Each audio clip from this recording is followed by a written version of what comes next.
Welcome to Gillette Stadium, everybody, namely the Hall at Patriots Place, presented by Raytheon. My name is Mike Petraglia. He is Christopher Price, the Patriots expert writer for WEEI.com. Chris, this seems like as good a place as any to talk about what we want to talk about in this segment, and that is the three finalists nominated this year for the Patriots Hall of Fame. You are on the select committee.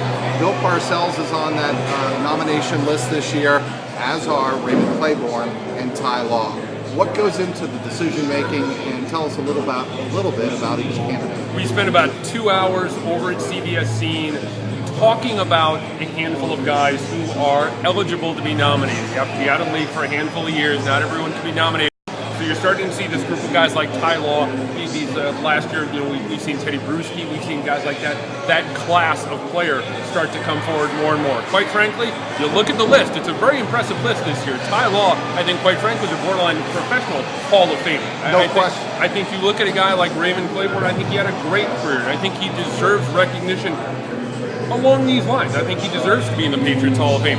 Frankly, though, you cannot have a Patriots Hall of Fame without Bill Parcells. It was very interesting this week going on Twitter and engaging with a lot of people who still believe that even after 15 years, there's this belief that Parcells shouldn't get into the Patriots Hall of Fame because of the way it ended. Frankly, my feeling is get over it. It's been 15 years. He's patched up his feelings with the organization. The ownership has patched up any ill will that they've had with Parcells in the past. I say it's time to set that aside, to move on, because he was an absolutely transformative part of this franchise, the history of this team. We wouldn't be standing in this building, quite frankly, if it wasn't for Bill Parcells and what he started, 20 years ago.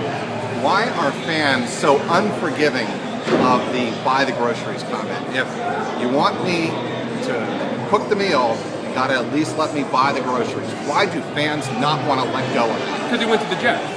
That's what it is. He went to the Jets. If he went to the Chiefs, or if he went to the Seahawks, or if he went to the Bears, there would be none of that ill will. Not to interrupt you, Chris, but it seems as though fans would let that go, especially a lot on Twitter. And I know it's a dangerous game to be judging everything by Twitter, because that's really only a handful of the most passionate fans or the most agitated fans about Bill Parcells responding to you. But still, it seems to me there's this feeling that people don't want to let it go. And as you mentioned, this franchise has won 3 Super Bowls.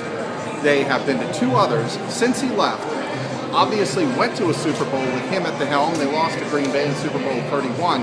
I just don't understand why people can't let it go, even though he did go to the Jets. Who cares? But that's still, I think that's still what sticks in the craw of so many people. Again, this is not to take anything away from what the franchise has done over the last 15 years. This has been an absolutely model franchise.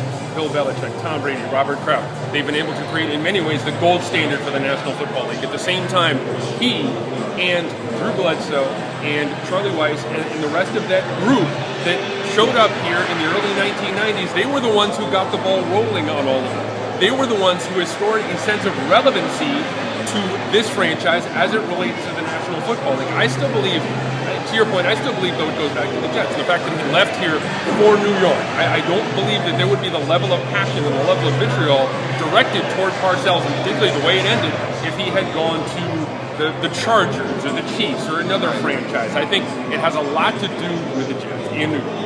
All right, let's move on from Bill Parcells for the time being. I think he's going to get into the Patriots Hall of Fame. It's stunning, though, that this is his 3rd go-around. I really can't believe that a man in Canton, the Pro Football Hall of Fame, exactly, he was just inducted, is not in this Hall of Fame. I think it's only a matter of time before that indeed happens. You threw your weight behind one Rodney Harrison, and I think that's a fascinating choice. He did not get in this go-around. He was not one of the 3 finalists. But what to you sticks out about Rodney Harrison and what he meant to this organization in certainly the last 2 Super Bowl victories? Rodney Harrison showed up here in an absolutely key part in the franchise history. In the spring of 2003, that 2002 team was not that good, and they needed a little bit of a wake-up call. And Rodney was a guy, and I've written this in the past, Rodney was a guy who kind of attached some jumper cables to things and kind of woke people up.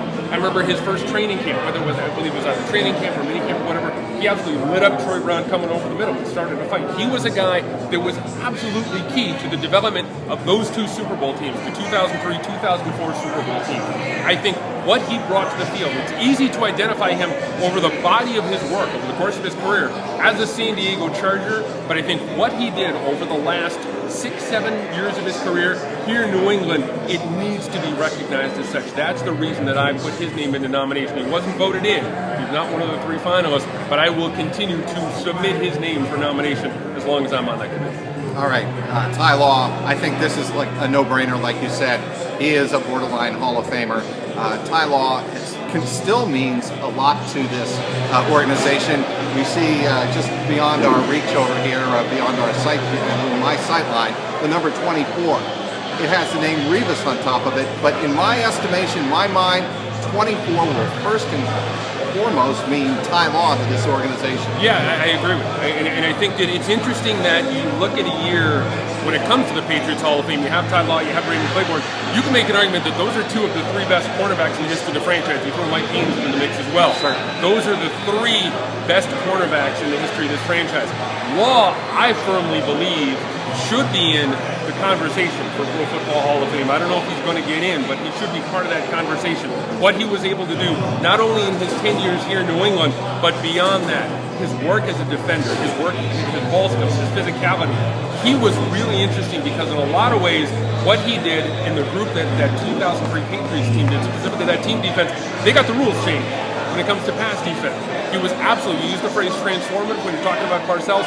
In a lot of ways, Ty Law was just as transformative a presence here on the field as Parcells was off. All right, Chris, people hear us talking about the Patriots Hall of Fame and want to get involved. How do they go about voting for their favorite Patriot Hall of Fame finalists? Over the next month, from mid-May or from mid-April until mid-May, you can go on Patriots.com. You can vote on one of the 3 finalists. They announce that, and then they have the presentation here, the red jacket ceremony is always during the preseason. I don't think that they have a specific date on it yet, but they have it right out here in the courtyard, right out in front of the Hall of Fame. So it's always a great ceremony, especially for an old-timer, especially if you have a real sense of history. Over the last few years, we've seen a lot of great names get in. Brewski, Troy Brown, John Morris, Jim Nail, a lot of those old names. It's a fantastic thing, and it's a great honor to be part of that committee. I would encourage folks to go to Patriots.com to vote on their favorite finalists. I got to tell you, Chris, the 2 inductions that really stick out to me over the last couple of years. Drew Bledsoe, when he came back, really kind of almost making his peace. It was a karma type of experience for Drew coming back here and getting recognized as one of the greatest quarterbacks in this, before number 12, the greatest quarterback in this franchise's history in terms, you talk about Bill Parcells. Without Drew Bledsoe, this building above us also, you can make the argument, is not built. And the other induction that really stuck out to me was Teddy Bruschi. And Teddy Bruschi, for one reason and one reason only, the energy he brought to the field and to this organization was on display at his Patriots Hall of Fame induction ceremony. That's a reason fans should definitely get involved in the process that they certainly have access to on Patriots.com. He is Christopher Price. I'm Mike Petraglia here at the Hall at Patriots Place, presented by Raytheon, WEEI.com.